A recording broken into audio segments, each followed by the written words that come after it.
You know what gets more neglected these days than a proper home-cooked meal? Yeah, carrot cake.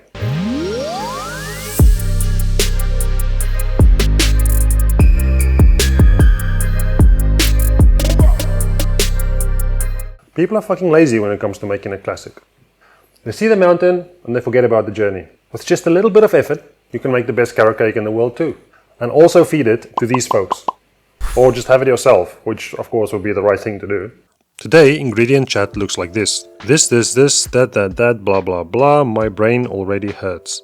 To keep it boring in the closet, let's swiftly get it going. We start by making our own dried ginger. Optional but extremely necessary. Slice skin on into thin, slices. If you have a dehydrator, lay it out on a dehydrated tray. Otherwise, oven at its lowest setting. Whichever way, make sure the slices are plus minus evenly spaced out. Dehydrated 50 degrees Celsius or 122 degrees Fahrenheit for 12 hours or until completely dry. Don't be lazy, make this stuff. Your cake will thank you for it later. Blend it in a spice grinder to a fine powder and store airtight. Carrot cake is all about, carrot, which is why we need to use carrot as much as possible. Here we make a quick puree, instead of doing what every other Sally and Martha does. Chop up the carrot fine like so. The finer it's chopped, the quicker they cook and the brighter and tastier your puree. You're welcome, now go open a restaurant. Get it into a pan and add a touch of neutral oil. Start cooking it on medium-high, taking care not to caramelize it. Add a touch of water to prevent it when necessary. Close it with a lid and cook on medium heat until the carrots are soft. Once soft, get it into a blender or use a handheld blender. If it needs some moisture to help it spin, add a touch of water. Blend until you have a smooth puree. Get it into a container and cover with plastic wrap, then chill down in the fridge. Grab some walnuts and roast them at 170 degrees Celsius or 335 degrees Fahrenheit for 6 minutes. Meanwhile, we grate some carrot on the coarse side of a box grater. An essential step and important to getting the perfect texture.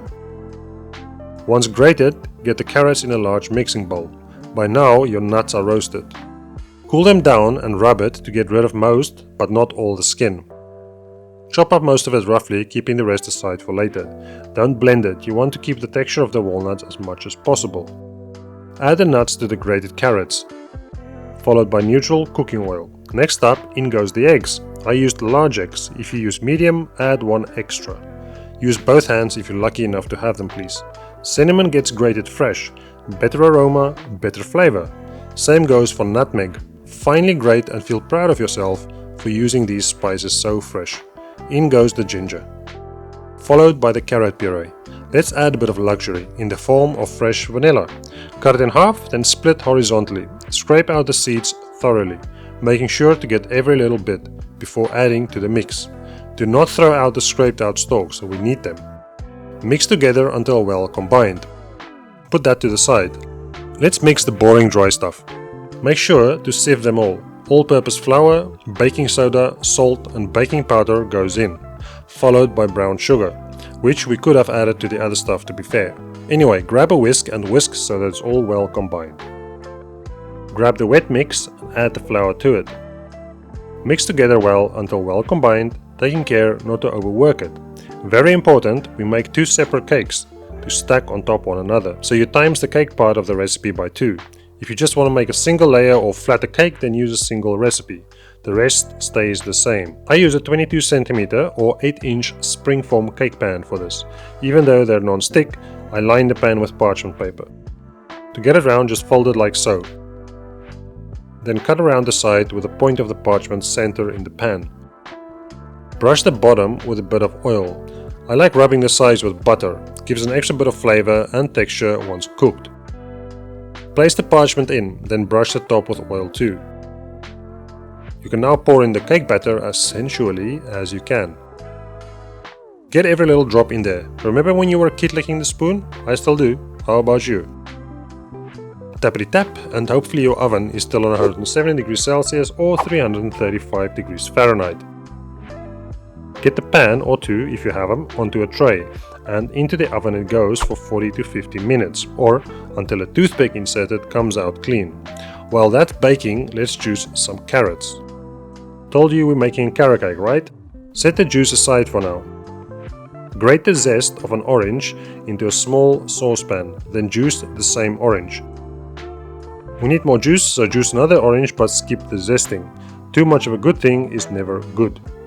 Add some of the orange juice to the small saucepan, followed by some of the carrot juice and brown sugar.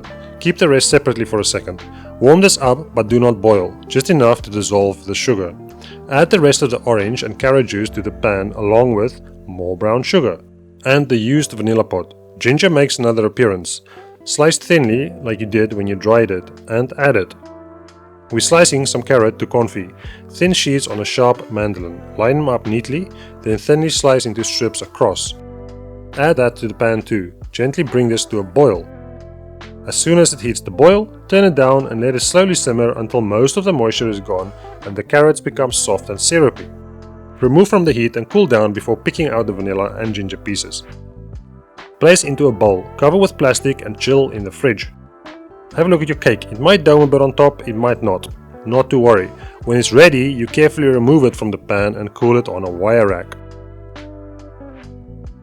Keep it on the parchment paper for now though. In my case, I have to wait for the pan, so another batter goes in and we know the drill. Anyway, while one is cooling and another is baking, let's make the frosting. We start with cream cheese and soft room temp butter. Add that to a stand mixer. Sieve the icing sugar into the mixing bowl too, before beating with a paddle attachment until it gets smooth and fluffy. This stuff is pretty good. Always lick your stuff before you wash up. If you're this close, you might as well lick it too. Chill it down in the fridge before using. Let's even out the cake tops. You don't have to cut it right to the edge, just level it out a bit. These crusty tops are amazing little snacks, so hold on to them for now. Pour the syrup we made all over the cakes. Make sure it's evenly spread. Get the cake into the freezer for an hour to completely chill down. Very important it's cold when we frost it. Grab those trimmings and spread with butter and some homemade orange marmalade. You have some, I have some, see what I mean? Next, place one cake on a plate. Start to frost by gently working the frosting around. Don't be rough. Everything is cold and does not spread easily, but it is necessary. So being impatient will ruin the cake. Simply round and round, smooth out here, smooth out there. Next layer on top and repeat. And don't forget to thinly frost the sides. Next up we add the carrot topping. Spread out nice and evenly over the top of the cake. Grab the leftover nuts and crush them a bit, then add them on too. The moment of truth has arrived, and it looks pretty serious to be honest. Fat slice for a fat kid. Would you look at that? A moisty fatty, if I say so myself. Let's take the big bite.